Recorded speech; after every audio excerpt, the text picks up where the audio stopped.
والسلام نے ارشاد فرمایا جو بندہ میرے اوپر عشق سے محبت سے میرے اوپر ایک مرتبہ درود پاک پڑھے گا، حضور علیہ السلام نے فرمایا اللہ تعالیٰ اس کے اوپر 10 رحمتیں نازل فرمائے۔ اللہ کی رحمت کا ایک حصے سے چوتھائی 4 حصے کرو، ان کے اندر سے جو ایک حصہ ہوتا ہے وہ بھی بڑا ہوتا ہے۔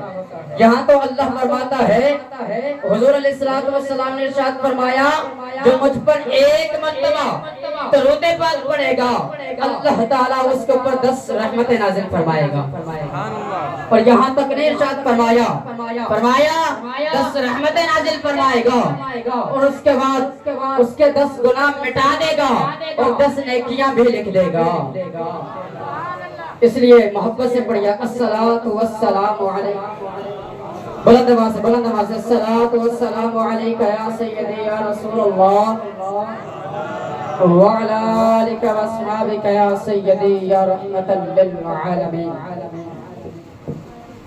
اللہ تبارک و تعالی کی حمد و ثنا، درود و سلام برگاہ سید الانبیاء محبوب کبریا شافع روز جزا نبی اکرم شفیع معظم تاجدار بطحا سرور کائنات فخر موجودات باعث تخلیق کائنات صدر بزم کائنات وجہ کائنات جناب احمد مجتبی محمد مصطفیٰ صلی اللہ علیہ وسلم کے بعد میرے استاد محترم بزرگوں دوستوں السلام علیکم ورحمۃ اللہ وبرکاتہ۔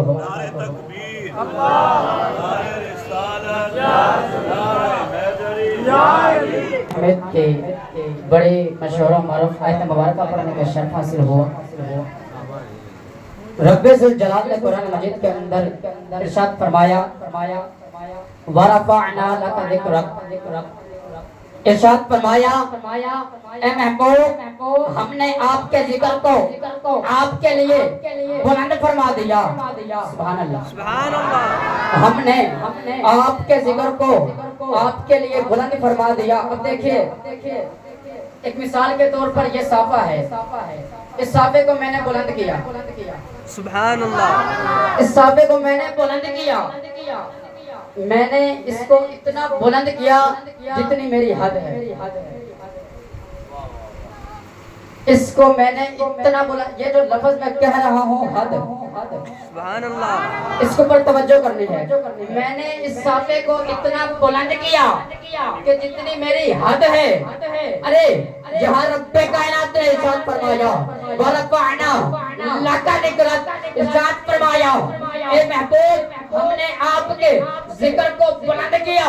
میں عرض یہ کرنا چاہتا ہوں حضور علیہ السلام کے مقام مرتبہ اتنا ہے کہ عقل کے مطابق نہیں تولا جا سکتا، یہ عقل کے اندر آتا ہی نہیں ہے۔ یہ اتنا شان و مرتبہ اتنا اعلیٰ ہے کیونکہ رب کائنات نے خود اسے بلند فرما دیا۔ سبحان اللہ، بلند کرنے والا وہ خود رب ہو۔ حضور علیہ السلام کے مرتبے کو عقل سے تولنے والوں مجھے بتاؤ اس رب کی حد تم مجھے بتا دو۔ شان مصطفیٰ میں آپ کو بتاؤں، سبحان اللہ، یہ شان مصطفیٰ اتنا۔ اور سنیو اپنے مقدر پر ناز کرو، سبحان اس کی اللہ، آواز نہ کھول دیں۔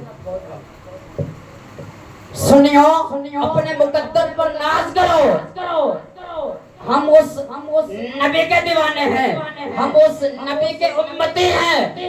جب اس نبی کے یہاں کی باری آئے تو اللہ ارشاد فرماتا ہے وَكُلًّا وَعَدَ اللَّهُ الْحُسْنَىٰ، ہم اس نبی کے امتی ہیں۔ جس نبی کے اہل بیت کی باری آئے اللہ ارشاد فرماتا ہے انما یرید اللہ لیذھب عنکم الرجس اہل البیت ویطہرکم تطہیرا۔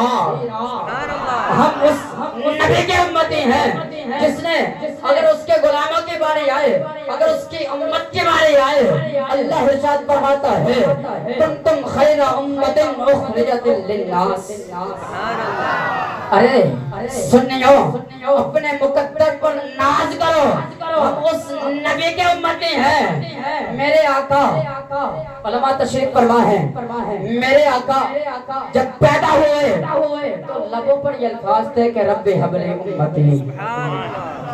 मेरे आका जब पैदा हुए तो लबों पर अल्फाज थे उम्मती।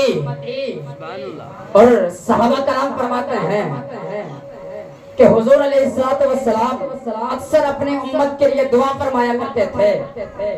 हुजूर अलैहिस्सलातु वस्सलाम के गुलामों जरा तवज्जो करनी है, यहाँ पर मैं थोड़ी सी वजाहत कर इजाजत चाहूंगा। हजरत इदरीस अलैहिस्सलातु वस्सलाम गए सुभान अल्लाह मिराज करने के लिए गए। हर नबी को मिराज हुई है मगर अपने तरीके से हुई है।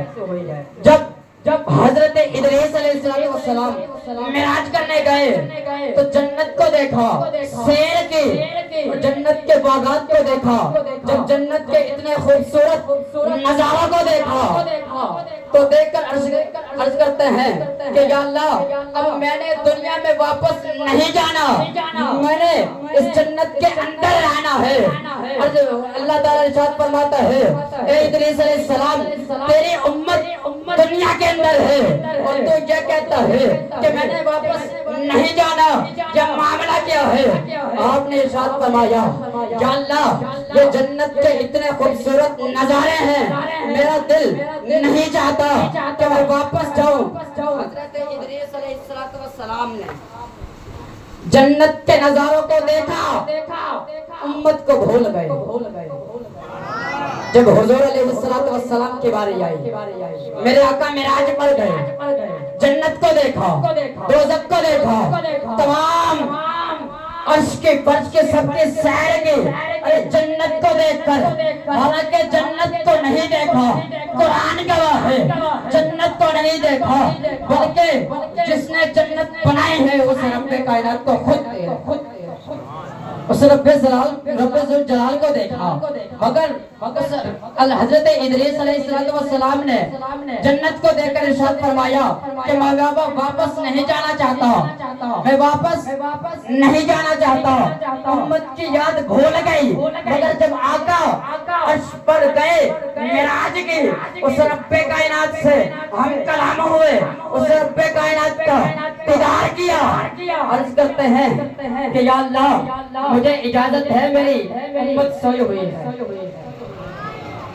आप फरमाते हैं कि या अल्लाह, मेरी उम्मत का क्या बनेगा? फिर उम्मत के लिए तोहफा भी मेरे आका लेकर आए। मैं अर्ज ये करना चाहता हूँ, अरे और नबी आए, कोई और नबी आते रहे, उनको अपनी उम्मत के लिहाज से उनको कोई फिक्र थे किसी को नहीं थे। अरे जब मेरे आका की बारी आई, अरे उस रब्बे कायनात को देखने के बाद भी यही अर्ज करते रहे कि रब्बी हबली उम्मती।